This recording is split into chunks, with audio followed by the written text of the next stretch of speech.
Hey guys, how's it going? My name is still Blackblade and welcome back to a brand new vlog series featuring the Shrapnel Shot Build. Now of course we are going to be using a Ranger for this build. Now before I start, I would like to apologize to everyone. I know that I haven't uploaded anything as of late.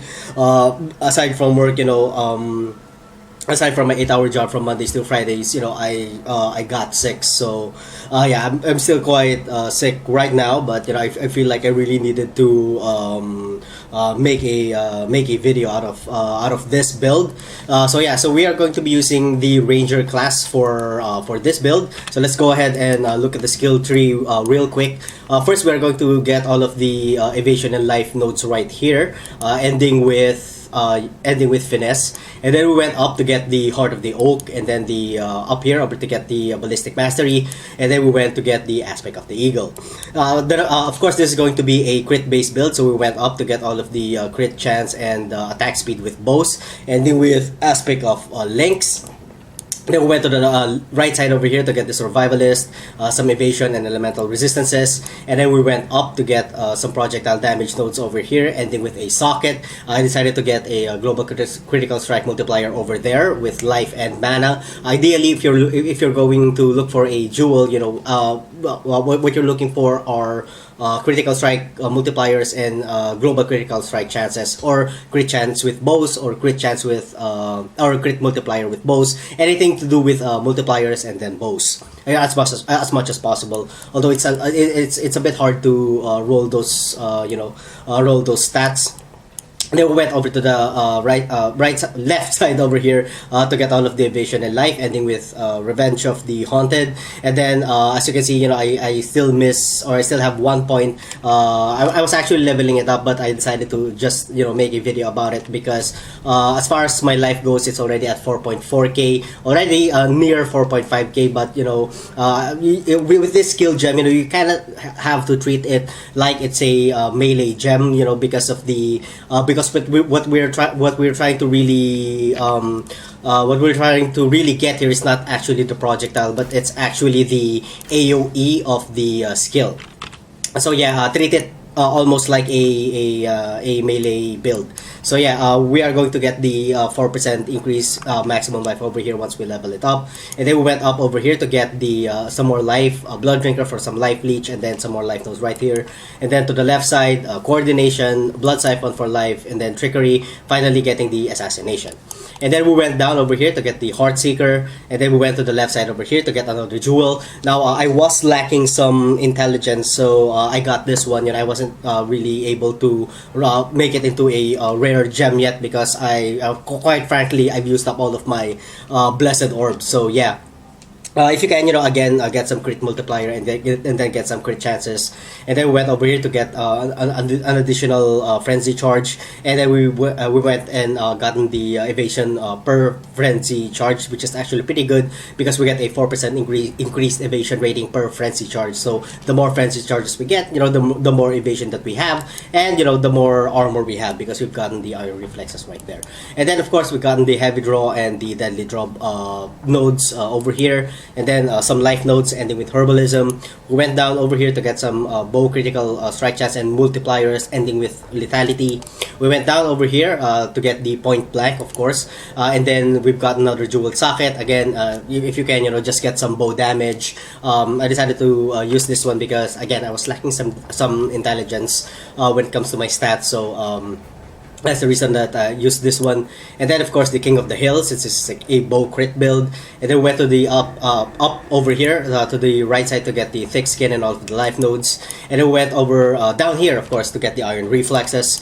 And then we went to the left side over here to get a cloth and chain. Now the only reason that I got the cloth and chain was because I was lacking some resistances. And when you're going with a crit based build, it's actually pretty difficult to max everything out by only utilizing your gear. So yeah, I decided to use to get some nodes here to further cap my elemental resistances.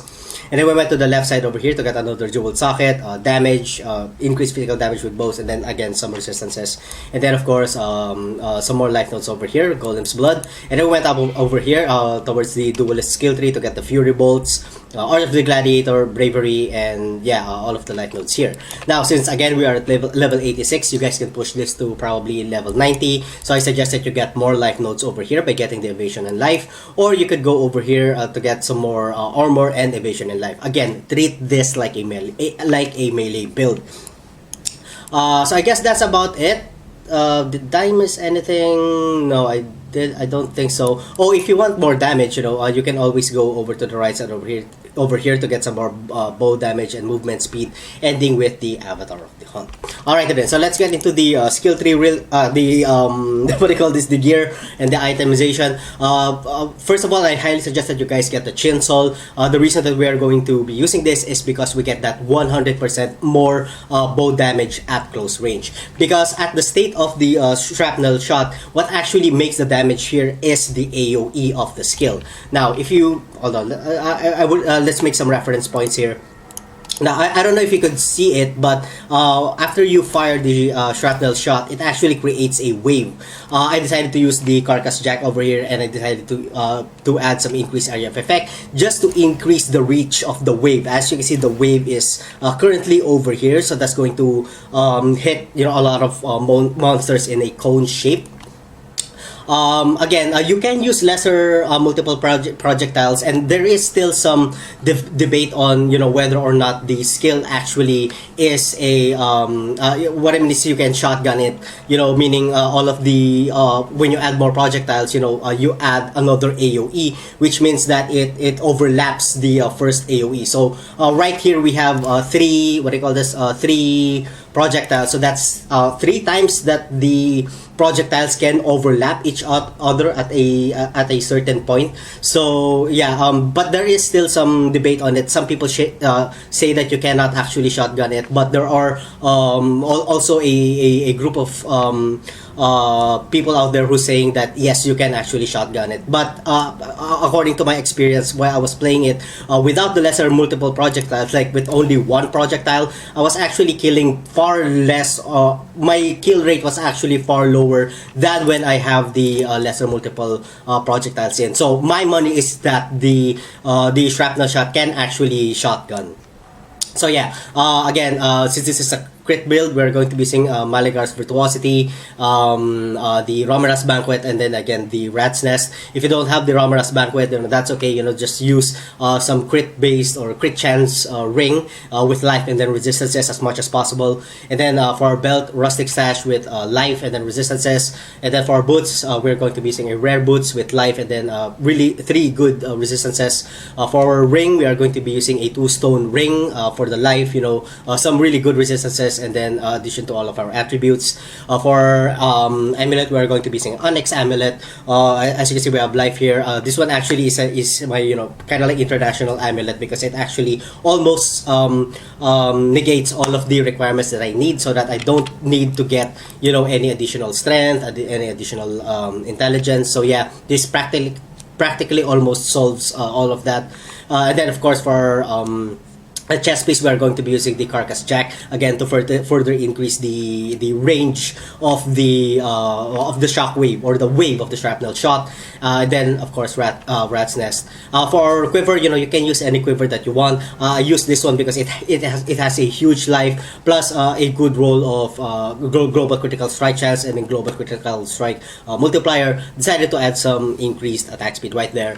But if you don't have a Chin Sol, this is not really a requirement, but it's really good if you could have it.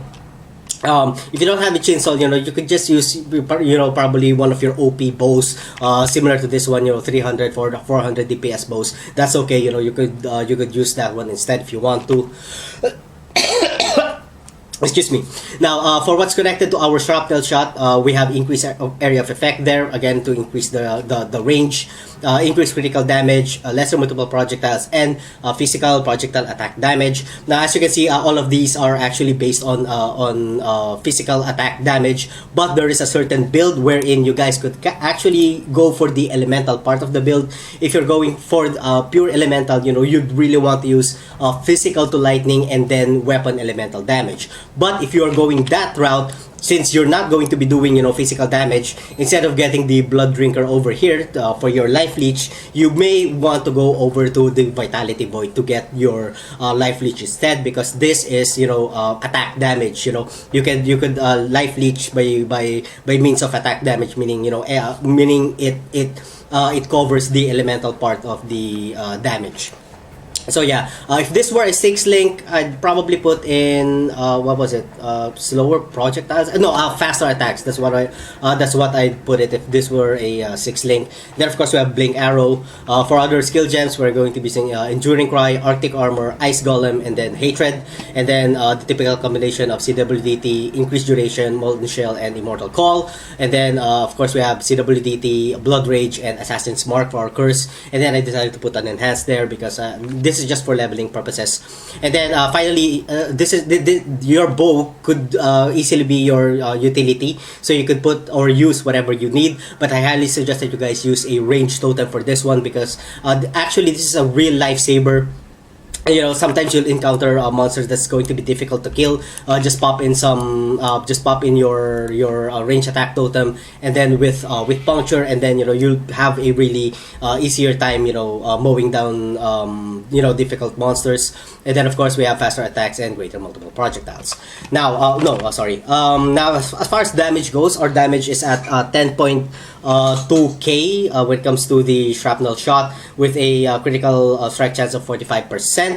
45.4% with a critical strike multiplier of 545%. Defensively, our armor is at 6.5k with an estimated physical damage reduction of 39%, plus the Arctic armor 13%, so that's about what, 40 or 50 plus something, 52%. All of our resistances are capped, which is good, and our cold resistance is at 76%. And then we have some Ignite, Chill, Freeze, Shock avoidance of 8%, Stun avoidance of 36%, and we have a movement speed modifier of 22%.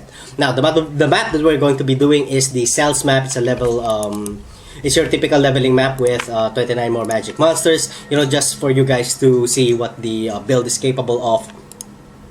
Alright, let's go. Alrighty then, so here we go. So again, I would advise you guys to treat this build like a what do you call this? Like a melee. So as you can see, I really believe that the skill gem actually overlaps. So you can actually shotgun with it. But there are still some you know, people out there who say that you cannot shotgun with it. So yeah, but in my opinion, you know, I still think that you can shotgun with it. Hold on, how do I get up there?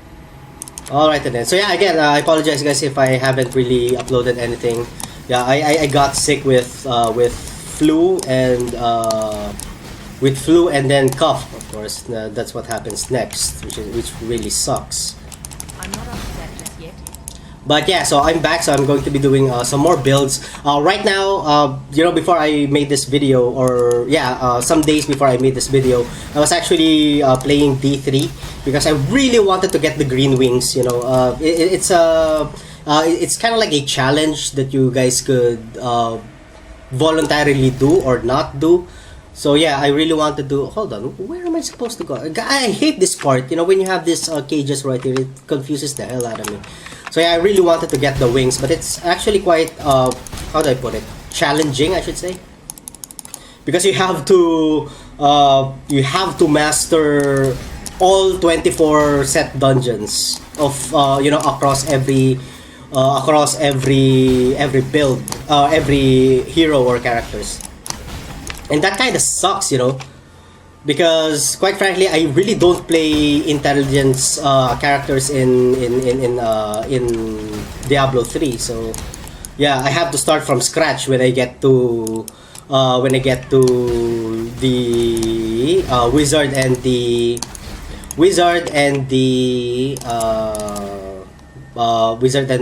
god damn it, what's the name of that other intelligence hero? Well, but anyway, so I am also busy with that one. Oh, Frostbearer. It's a good thing I saw it. Ugh. Oh my god, I forgot I can't really shoot them from there.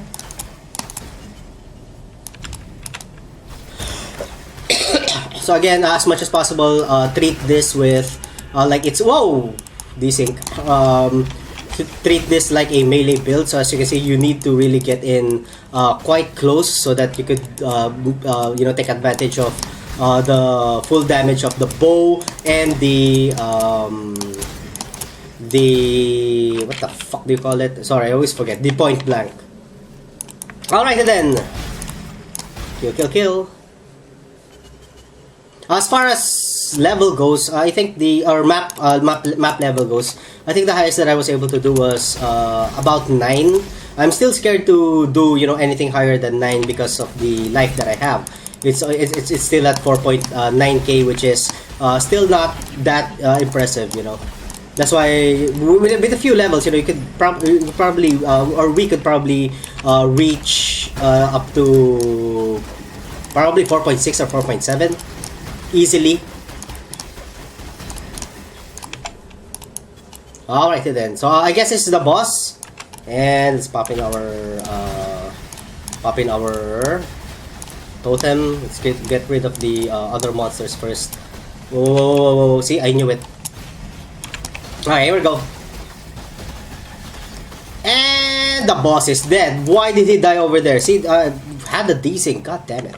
Alright then, so I guess, hold on, there's another totem over here. Let's just kill it first. Alright then. Okay, so that's about it for this episode, guys. Again, let me know what you guys think about the build in the comment section down below. And thank you all so much for watching. If you guys enjoyed the content, don't forget to like, comment, and subscribe. And as always, we'll see you guys on the next part of my video. Fuck you, god damn it.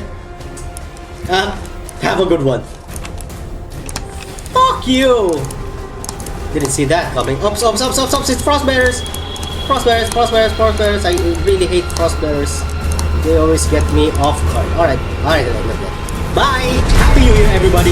My name is Blackblade, and welcome back to vlog number 18 of our Shadow Dual Claw Strike build. And before I start the video, I would like to greet everyone a very happy New Year.